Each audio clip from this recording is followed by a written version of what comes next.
Hello friends, welcome to our YouTube channel. आज मैं आपके सामने जनवरी 2021 का करंट अफेयर्स लेकर आई हूँ, जो कि करंट अफेयर्स का सेकंड पार्ट है। सो फ्रेंड्स, करंट अफेयर्स का सेकंड पार्ट जो जनवरी मंथ का, वो हम डिस्कस करने जा रहे हैं। इंटरनेशनल बाल शांति पुरस्कार किसे दिया गया? तो इंटरनेशनल बाल शांति पुरस्कार जो है वो शादत रहमान को दिया गया है। और किस क्षेत्र में दिया गया है? तो साइबर बुलिसिंग, जो सामाजिक संगठन, जो मोबाइल आजकल क्राइम्स हो रहे हैं साइबर टीन्स को लेकर, उसके लिए उनको ये दिया गया है। 7वीं बार बिहार के चीफ मिनिस्टर कौन बने? तो 7वीं बार जो बिहार के चीफ मिनिस्टर है वो नीतीश कुमार जी बने हैं। तो ये फ्रेंड्स अच्छे से याद कर लीजिएगा। 7वीं बार चीफ मिनिस्टर बिहार के सबको पता होगा नीतीश कुमार है, लेकिन कौन से बार बने हैं? तो ये 7वीं बार बिहार के चीफ मिनिस्टर बने हैं। हाल ही में स्कॉटिश राइटर ने बुकर अवार्ड 2020 जीता है। उनका नाम क्या है? तो उनका जो नाम है वो डगलस स्टोट है। डगलस स्टोट है जो स्कॉटिश राइटर है, जिसे बुकर अवार्ड 2020 मिला है। टाइगर रिजर्व में बाघों की संख्या दुगनी करने के लिए इंटरनेशनल अवार्ड मिला। किसको मिला है? तो पीलीभीत टाइगर रिजर्व को मिला है, जो कि कहाँ पर है? वो यूपी में है। पीलीभीत टाइगर रिजर्व जो कि कहाँ पर है? यूपी में है। तो फ्रेंड्स आप इसको भी याद कर लीजिएगा। किसके लिए मिला है? बाघों की संख्या दुगनी करने के लिए मिला है। तो आप इसको अच्छे से याद कर लेना। मलयालम फिल्म को ऑस्कर में नॉमिनेट किया है, उसका नाम क्या है? तो मलयालम फिल्म जो ऑस्कर के लिए नॉमिनेट हुई है उसका नाम है जलीकट्टू। आप ये भी याद कर लेना, क्या नाम है मलयालम फिल्म का? जलीकट्टू। सो फ्रेंड्स, अब जो है महाराष्ट्र के राज्यपाल ने एक्ट्रेस ऋचा चड्ढा को कौन सा अवार्ड दिया है? तो जो ऋचा चड्ढा जी है उनको जो अवार्ड मिला है उसका नाम है भारत रत्न डॉक्टर अंबेडकर अवार्ड। किसको मिला है? ऋचा चड्ढा जी को ये अवार्ड मिला है। और किस अवार्ड का जो नाम है वो क्या है? Bharat Ratna doctor Ambedkar award. तो फ्रेंड्स आप ये भी अच्छे से याद कर लीजिएगा।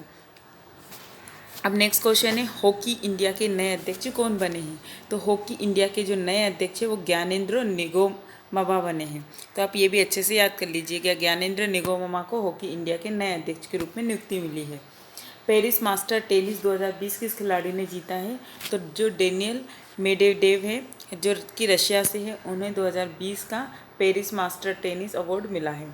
आईपीएल 2020 किस टीम ने जीता है? तो आईपीएल जो 2020 है वो मुंबई इंडियंस ने जीता है। तो आप ये भी याद कर लीजिएगा, मुंबई इंडियंस ने आईपीएल 2020 जीता है। आईपीएल 2020 में ऑरेंज कप किस खिलाड़ी को मिला है? तो जो ऑरेंज कप है आईपीएल में वो किस खिलाड़ी को मिला है? वो मिला है वो किस खिलाड़ी को मिला है? केएल राहुल को मिला है, जो कि किस टीम से है? किंग 11 पंजाब से है। आप याद रखना, ऑरेंज कप किसको मिला है? किस खिलाड़ी को मिला है? ऑरेंज कप मिला है केएल राहुल को। और किस टीम के हैं वो? किंग 11 पंजाब की। आईपीएल 2020 पर्पल केप किस खिलाड़ी को मिला है? तो कागिसो रबाड़ा जो दिल्ली कैपिटल के हैं उनको मिला है purple cap. Orange cap KL Rahul को मिला है, और पर्पल केप जो है वो कागिसो रबाड़ा के मिला है। ऑरेंज केप के जो किस टीम के हैं वो किंग्स 11 पंजाब के हैं, और जो पर्पल केप है जिनको कागिसो रबाड़ा को मिले हैं वो दिल्ली कैपिटल के हैं। तो ये फ्रेंड्स आपको अच्छे से पता होना चाहिए कि किसको मिला है। तुर्की ग्रांड प्रिक्स 2020 किसने जीता है? तो लुइस हैमिल्टन ने तुर्की ग्रांड प्रिक्स जीता है। तो फ्रेंड्स आप ये भी अच्छे से याद कर लीजिएगा कि लुइस हैमिल्टन को 2020 तुर्की ग्रांड प्रिक्स अवार्ड मिला है। टेनिस खिलाड़ी विश्व के नंबर 1 खिलाड़ी को ट्रॉफी की छठी बार जीता है। तो किस खिलाड़ी ने छठी बार टेनिस में नंबर 1 खिलाड़ी के रूप में जीता है? तो ये है नोवाक जोकोविच। ये लगातार जीतते आ रहे हैं, और ये कहाँ के प्लेयर है? सर्बियन प्लेयर है।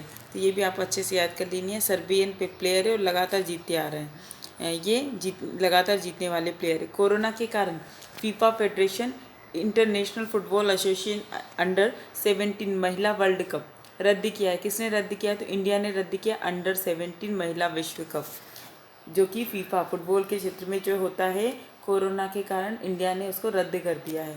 तो ये भी आपको अच्छे से पता होना चाहिए किसने रद्द किया है। इंडिया ने किया है, और किसके चलते किया है? कोरोना के कारण किया है। मशहूर फुटबॉलर डियागो मैराडोना का निधन हुआ है। कहाँ, कौन है डियागो? फुटबॉलर है मैराडोना, और कहाँ के हैं ये? किस? अर्जेंटीना के। फीफा भारत किस स्थान पर है? फीफा भारत में 104वें स्थान पर है। भारत का फीफा के वर्ल्ड कप में 104वें स्थान पर भारत का नाम आता है। ATP tennis annual tour finals 2020 को किसने जीता है? तो डेनियल मेडवेडेव जो हैं डोमिनिक जो थिएम है, ऑस्ट्रेलिया को हराकर डेनियल मेडिवेव ने इसको जीता है। तो ये भी आप अच्छे से याद कर लीजिएगा, किसने जीता है? डेनियल मेडिवेव ने। आईसीसी के न्यू जो चेयरमैन है वो कौन बने हैं? ग्रेग बार्कले जो है आईसीसी के न्यू चेयरमैन बने हैं। आईसीसी इंडियन क्रिकेट काउंसिल के जो नए चेयरमैन है वो कौन है? Greg Barclay. ये आप याद कर लीजिएगा, ये अक्सर पेपर में पूछा जाता है। फीफा रैंकिंग में पहले स्थान पर कौन है? बेल्जियम। बेल्जियम का फीफा रैंकिंग में पहले स्थान है और 104वां स्थान भारत का है, जो कि अभी हमने डिस्कस किया था कि भारत का स्थान पूछ सकते हैं, तो भारत का स्थान 104वां है। और अंडर 17 महिला विश्व कप जो है फीफा का, वो किसने रद्द किया है? तो इंडिया ने किया है। और क्यों किया है? कोरोना के चलते किया। तो ये भी हमने डिस्कस किया था, ये भी आप अच्छे से पढ़ लीजिएगा। लोकसभा अध्यक्ष ओम बिरला ने किसे लोकसभा महासचिव नियुक्त किया है? तो ओम बिरला जी है, उन्होंने किसे लोकसभा का महासचिव नियुक्त किया है? तो उत्पाल सिंह को किया है। ये लोकसभा जो ओम बिरला है वो कौन है? ओम बिरला जी जो है वो लोकसभा अध्यक्ष है। तो फ्रेंड्स आपको ये भी अच्छे से याद होना चाहिए कि ओम बिरला जी कौन है? लोकसभा अध्यक्ष जो है वो ओम बिरला जी हैं। ठीक है। सीमा सड़क संगठन बीआरओ का महानिदेशक किसे बनाया गया है? तो सीमा सड़क संगठन जो बीआरओ अपना, उसका जो महानिदेशक है वो राजीव चौधरी जी है। राजस्थान के मुख्य सचिव के रूप में किसे नियुक्त किया गया है? तो अभी हाल ही में राजस्थान के मुख्य सचिव के रूप में निरंजन कुमार आर्य को नियुक्त कर दिया गया। ये भी एक इम्पोर्टेंट क्वेश्चन है जो पेपर में अक्सर पूछा जाता है नियुक्तियों से रिलेटेड। तो ये आपको पूछा जा सकता है प्रश्न पत्र में कि राजस्थान के मुख्य सचिव कौन है? तो निरंजन कुमार आर्य ये जो है जो राजस्थान के मुख्य सचिव के रूप में नियुक्त किए गए हैं। सो फ्रेंड्स, अब हमारा जो है भारत के मुख्य सूचना आयुक्त कौन बने? तो यशवर्धन कुमार सिन्हा जी जो है उनको भारत का मुख्य सूचना आयुक्त नियुक्त किया गया है। सूचना आयुक्त आपको पता ही होगा, जो सूचना के लिए कार्य करता है वो सूचना आयुक्त होता है। तो इनको इसके लिए नियुक्त किया गया है।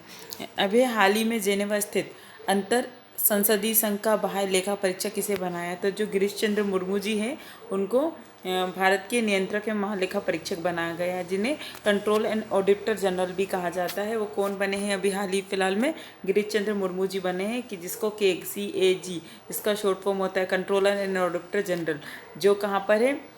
जेनेवा स्थित अंतर संसदीय संघ का बाह्य लेखा परीक्षक जिनको बनाया गया है। आप इनका नाम अच्छे से याद कर लीजिएगा, गिरीश चंद्र मुर्मू है इनका नाम। जो भारत में राष्ट्रीय कैंसर जागरूकता दिवस कब मनाया जाता है? तो 7 नवंबर को राष्ट्रीय कैंसर जागरूकता दिवस मनाया जाता है। ये आप याद कर लीजिएगा। राष्ट्रीय आयुर्वेद दिवस कब मनाया जाता है? तो जो राष्ट्रीय आयुर्वेद दिवस है वो 13 नवंबर को मनाया जाता है। राष्ट्रीय शिक्षा दिवस कब मनाया जाता है? तो राष्ट्रीय शिक्षा दिवस 11 नवंबर को मनाया जाता है। और ये जो है राष्ट्रीय शिक्षा दिवस हमारे प्रथम शिक्षा मंत्री जो है मौलाना अबुल कलाम, उनकी याद में मनाया जाता है। तो ये आप तीनों याद कर लीजिएगा। राष्ट्रीय जो कैंसर जागरूकता दिवस है 7 नवंबर को मनाया जाता है। राष्ट्रीय आयुर्वेद दिवस जो है 13 नवंबर को मनाया गया है। और राष्ट्रीय शिक्षा दिवस 11 नवंबर को मनाया जाता है। तो फ्रेंड्स, अभी आपका ये इतना वर्ल्ड टॉयलेट डे कब मनाया जाता है? वर्ल्ड टॉयलेट डे 19 नवंबर को मनाया जाता है। और इस वर्ष का जो थीम है वर्ल्ड टॉयलेट डे का वो है sustainable sanitation and climate change. Theme अक्सर 4 ऑप्शन में पूछा जा सकता है कि वर्ल्ड टॉयलेट डे, क्योंकि अधिकतर अभी जो रिपीटेड क्वेश्चन है वो नहीं आते कि डे कब मनाया जाता है, फिर भी हमको पता होना चाहिए। इसके साथ आजकल थीम भी पूछ लेते हैं कि कब इसकी थीम कब इसकी जो वर्ल्ड टॉयलेट डे उसकी 2021 की 2020 की थीम क्या है? तो ये 2020 की थीम है sustainable sanitation and climate change. ये आपको अच्छे से याद होना चाहिए, सस्टेनेबल सैनिटेशन क्लाइमेट चेंज।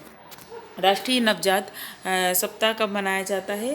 तो जो राष्ट्रीय नवजात सप्ताह है वो 15 से 21 नवंबर के बीच में मनाया जाता है। और क्यों मनाया जाता है? कि ताकि हर बच्चा और हर माँ को समान और गुणवत्ता का अधिकार मिले। ये किसने लॉन्च किया है? स्वास्थ्य केंद्र और हर जगह हर नवजात शिशु के लिए गुणवत्ता, समानता और गरिमा बनाए रखे केंद्र सरकार के द्वारा इस योजना को चलाया गया है। इसरो के 10 उपग्रहों के साथ कौन सा सैटेलाइट भेजा गया है? तो इसरो के 10 उपग्रह हैं, उनके साथ PSLV-C49 जो सैटेलाइट है उसको भेजा गया है। तो फ्रेंड्स, आप ये भी याद कर लीजिएगा, ये अक्सर पूछा जाता है कि कौन सा सैटेलाइट इसरो से संबंधित प्रश्न आते विज्ञान एवं तकनीकी के क्षेत्र से संबंधित। तो आप ये याद कर लीजिएगा कि 10 उपग्रहों के साथ कौन सा सैटेलाइट भेजा गया है और उसका नाम क्या है? तो PSLV-C49 उसका नाम है और ये भेजा गया है। तो आप ये अच्छे से याद कर लीजिएगा। किस देश ने दुनिया का पहला 6G एक्सपेरिमेंटल लॉन्च किया है? तो ये सबसे पहला 6G एक्सपेरिमेंटल लॉन्च करने वाला देश बना है चाइना। तो आप ये याद कर लीजिएगा। किस स्पेस एजेंसी ने 4 अंतरिक्ष यात्रियों को इंटरनेशनल स्पेस स्टेशन भेजा है? तो स्पेस एक्स जो है उसने 4 अंतरिक्ष यात्रियों को इंटरनेशनल स्पेस सेंटर भेजा है। तो आप ये भी अच्छे से याद कर लीजिए। कौन सा स्पेस एजेंसी है जो यात्रियों को इंटरनेशनल स्पेस स्टेशन भेज रहा है? Space x. मैं आपके सामने ये शॉर्ट मोड में जनरल अवेयरनेस लेकर आई हूँ, ताकि आपके जो भी नियरेस्ट एग्ज़ाम आ रहे हैं इसको आप जल्दी से जल्दी पढ़ के और आपके कम समय में आप इसको तैयारी के साथ इसको दे सके, इसलिए मैं आपके सामने शॉर्ट लेकर आई हूँ। किस देश ने चांद से सैंपल लेने के लिए ऐतिहासिक चांग ई मिशन लॉन्च किया है? तो चांग ई मिशन लॉन्च करने वाला जो देश है वो बना है चाइना। चांग ई मिशन, ये आप ऐसे याद रख सकते हैं इसको, चांग चाइना चांद मिशन, ऐसे आप इसको याद कर सकते हैं। चांद चाइना चांग मिशन, चांग ई मिशन चांद चाइना ने लॉन्च किया है। संयुक्त तटीय सुरक्षा अभ्यास सागर कवच कहाँ पर हुआ है? तो जो सागर कवच है वो कहाँ पर हुआ है? उड़ीसा में। और संयुक्त तटीय सुरक्षा अभ्यास है ये, तो ये आप याद कर लीजिएगा। भारतीय तीनों सेनाओं के विशेष बलों में कौन सा संयुक्त अभ्यास किया गया है? तो जो बुल स्ट्राइक है, तीनों सेनाओं के बीच में जो विशेष बल का प्रयोग किया गया है और जो संयुक्त अभ्यास किया गया है उसका नाम रखा गया है बुल स्ट्राइक। और ये कहाँ पर हुआ है? अंडमान निकोबार कमांड के निकोबार ग्रुप ऑफ आइलैंड में, टेरेसा आइलैंड में इसको 3 दिन में इसका किया गया है। अंडमान सागर में आयोजित द्विपक्षीय समुद्री अभ्यास जो हुआ है उस सिटमेक्स जिसका नाम है, उसमें कौन कौन से 3 देश शामिल है जिनके द्वारा किया गया है? तो भारत, सिंगापुर और थाईलैंड के द्वारा ये किया गया है। और कितने तारीख को किया गया है? 23 से 25 नवंबर को किया गया है। कौन से सागर में किया गया है? तो जो अंडमान सागर है उसमें इसको किया गया है। तो आप इस सागर का नाम याद कर लीजिएगा। अंडमान सागर में किया गया है। किन 3 देशों के बीच में किया गया है? भारत, सिंगापुर, थाईलैंड के बीच में किया गया है। उसका नाम क्या है? तो सिटमेक्स उसका नाम है। हार्निवल फेस्टिवल वर्चुअली कहाँ आयोजित किया जाएगा? तो हार्निवल जो फेस्टिवल है वो वर्चुअली नागालैंड में आयोजित किया जाएगा। तो ये आप अच्छे से पढ़ लीजिएगा। जो हार्निवल फेस्टिवल है वर्चुअली कहाँ आयोजित किया जा रहा है? तो नागालैंड में। भारतीय नौसेना की 5वीं स्कॉर्पियन पनडुब्बी जो है लॉन्च की, उसका नाम क्या है? तो उसका नाम वागीर है। ये आपको याद होना चाहिए। भारतीय नौसेना की 5वीं स्कॉर्पियन पनडुब्बी है और उसका नाम है वागीर। ये आप अच्छे से याद कर लीजिएगा, वागीर नाम है उसका। किस राज्य सरकार ने द्वारे आपके अभियान बड़े पैमाने पर शुरू किया है? तो जो पश्चिम बंगाल है उसने द्वारे अभियान जो है वो लॉन्च किया है। ठीक है, किस राज्य सरकार ने? तो पश्चिम बंगाल की। और नाम क्या है इसका बड़े पैमाने पर जो आयोजित किया गया है? उसका नाम है द्वारे। इंदिरा गांधी मातृत्व पोषण योजना किस राज्य ने शुरू की? तो राजस्थान। श्रीमती इंदिरा गांधी ने की जो 103वीं जयंती है, श्रीमती इंदिरा गांधी की जो 103वीं जयंती आई थी उस पर इसको बनाया गया है, मतलब लॉन्च किया गया है। उसका नाम क्या है? इंदिरा गांधी मातृत्व पोषण योजना। ठीक है, उनकी जयंती का नंबर पूछा जा सकता है, तो आपको जयंती का नंबर याद होना चाहिए। 103वीं जयंती पर किया गया है और कहाँ पर किया गया है? राजस्थान में किया गया है। कैम्ब्रिज डिक्शनरी ने किस शब्द को जो है वर्ड ऑफ द ईयर 2020 बनाया है? तो कौन से वर्ड को जो है कैम्ब्रिज डिक्शनरी में वर्ड ऑफ द ईयर बनाया? तो क्वारंटाइन जो वर्ड है उसको कैम्ब्रिज डिक्शनरी में 2020 का वर्ड बनाया गया है। यूएस एयर क्वालिटी इंडेक्स 2020 में दुनिया का सबसे प्रदूषित शहर कौन सा है? तो जो दुनिया का सबसे प्रदूषित शहर है वो है लाहौर। आप ये अच्छे से याद कर लीजिएगा। यूएस एयर क्वालिटी इंडेक्स 2020 में दुनिया का सबसे प्रदूषित शहर कौन सा है? वो लाहौर। न्यू दिल्ली 229 के पीएम रेटिंग में सेकंड स्थान पर। 229 में पीएम रेटिंग में कौन से स्थान पर है दिल्ली? दूसरे स्थान पर सबसे प्रदूषित शहरों में। जीएसटी भवन का उद्घाटन कहाँ पर हुआ? तो जीएसटी जो भवन है उसका उद्घाटन पंचकुला हरियाणा में हुआ। ये भी आपको याद होना चाहिए। पंचकुला कहाँ पर है? हरियाणा में है। वहाँ पर उसका जीएसटी गुड सर्विस टैक्स का जो भवन है उसका उद्घाटन किया हुआ। गुड सर्विस टैक्स आपको पता ही होगा, इसके बारे में बाद में डिटेल में चर्चा करेंगे। बंगाल की खाड़ी में तेज चक्रवाती तूफान आया, उसका नाम क्या है? तो बंगाल की खाड़ी में जो तेज चक्रवाती तूफान आया है उसका जो नाम है वो है निवार। ये आप अच्छे से याद कर लीजिएगा। जो चक्रवाती तूफान आया उसका नाम निवार है। कौन से मंत्रालय ने लोकल 4 दिवाली अभियान चलाया है? तो जो मंत्रालय है उसका नाम है चार दिवाली अभियान चलाया, उसका नाम है वस्त्र मंत्रालय। तो यह भी आप अच्छे से याद कर लीजिएगा। ये भी प्रश्न पूछा जा सकता है पेपर में कि कौन सा मंत्रालय है 4 दिवाली अभियान वाला? तो वस्त्र मंत्रालय। कीटम झील को रामसर साइटों में शामिल किया गया। किस राज्य में है? सुर सरोवर भी कहते हैं जिसको, वो यूपी राज्य में। ये भी आप अच्छे से याद कर ले। कीटम झील के समसर साइटों में शामिल किया गया, किस राज्य में है? यूपी में है, और उसको सुर सरोवर भी कहते हैं। तो फ्रेंड्स, अगर आपको मेरा वीडियो अच्छा लगे तो प्लीज़ लाइक एंड सब्सक्राइब करना ना भूलिए।